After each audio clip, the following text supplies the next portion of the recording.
आपण अत्यंत महत्त्वपूर्ण अपडेट पाहतो. हा व्हिडिओ आपण शेवटपर्यंत पाहा.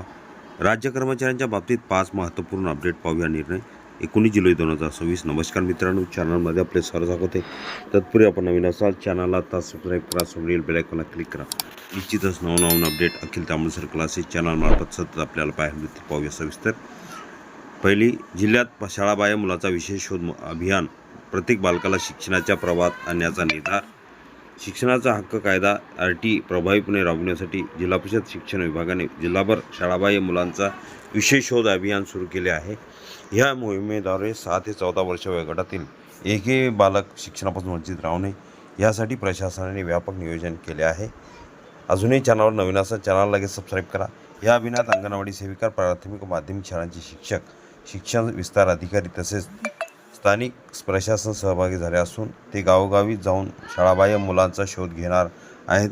आढळून आलेल्या मुलांना त्यांच्या वयानुसार योग्य वर्गात प्रवेश देऊन मुख्य प्रवाहातील शिक्षणाशी जोडले जाणार आहे.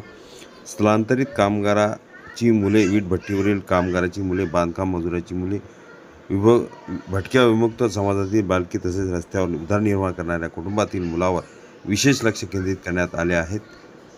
पालकांनी या मोहिमेला सहकार्य करून मुलांचे शिक्षण सुनिश्चित करावे असे आवाहन प्रशासनाने केले आहे.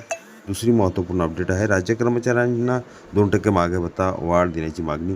केंद्र सरकारने कर्मचाऱ्यांच्या महागाई भत्त्यात वाढ केल्यानंतर आता महाराष्ट्रातील राज्य सरकारी कर्मचारी आणि राजपत्रित अधिकारी यांनीही 2% महागाई भत्ता वाढ लागू करण्याची मागणी केली आहे. महागाईमुळे वाढलेल्या जीवनावश्यक खर्चाचा विचार करून केंद्राप्रमाणेच राज्य कर्मचाऱ्यांना वाढीव महागाई भत्ता तात्काळ लागू करावा अशी मागणी कर्मचारी संघटनांकडून शासनाकडे केली आहे. शासनाकडून यावर सकारात्मक निर्णयाची कर्मचारी वर्गाला अपेक्षा आहे. तिसरी महत्त्वपूर्ण अपडेट आहे. जिल्हा परिषदेकडून कंत्राटी सेवानिवृत्त शिक्षकांच्या तात्पुरत्या नियुक्तीची प्रक्रिया द्या. जिल्हा परिषद प्राथमिक शिक्षण विभागाने रिक्त शिक्षक पदामुळे विद्यार्थ्यांचे शैक्षणिक नुकसान होऊ नये यासाठी कंत्राटी सेवानिवृत्त शिक्षकाची तात्पुरती नियुक्ती करण्याचा निर्णय घेतला आहे. पवित्र पोर्टलवरील भरती प्रक्रिया पूर्ण होईपर्यंत ही व्यवस्था लागू राहणार आहे. पात्र सेवानिवृत्त शिक्षकाकडून अर्ज मागवण्यात आले असून उपलब्ध रिक्त पदावर त्यांची गुणवत्ता व नियमानुसार नियुक्ती केली जाणार आहे. ह्या निर्णयामुळे शिक्षकांच्या कमतरतेवर तात्पुरता उपाय मिळणार असून विद्यार्थ्यांचा अभ्यास नियमित सुरू राहण्यास मदत होणार आहे. चौथी अपडेट आहे. नीट UG निकालावरून विद्यार्थ्यांमध्ये संभ्रम. परीक्षा पद्धतीवर उपस्थिती झाले प्रश्न. यंदाच्या नीट UG परीक्षेच्या निकालात काही विद्यार्थ्यांना अपेक्षेपेक्षा कमी गुण मिळाल्याचा दावा करण्यात येत आहे. उत्तर तालिका, गुणांक पद्धती आणि अंतिम निकालामध्ये मोठी तफावत असल्याचे काही विद्यार्थ्यांनी सांगितले आहे. यामुळे विद्यार्थी व पालकांमध्ये संभ्रमाचे वातावरण निर्माण झाले असून परीक्षा प्रक्रियेत अधिक पारदर्शकता आणण्याची मागणी होत आहे. तज्ज्ञांच्या मते विद्यार्थ्यांना उत्तरपत्रिकेची पडताळणी व गुणांचे स्पष्ट स्पष्टीकरण उपलब्ध करून देण्यात आवश्यक आहे. पाचवी अपडेट आहे. बनावट स्वाक्षऱ्याद्वारे शैक्षणिक अनुदान लाटल्याचा आरोप. चौकशीच्या मागणी.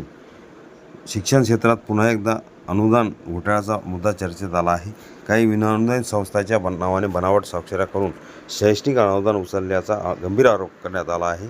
या प्रकरणात संबंधित अधिकाऱ्यांच्या भूमिकेवर प्रश्न उपस्थित करण्यात आले असून दोषीवर कठोर कारवाई करण्याची मागणी विविध शिक्षक संघटना व सामाजिक संघटनांकडून करण्यात येत आहे.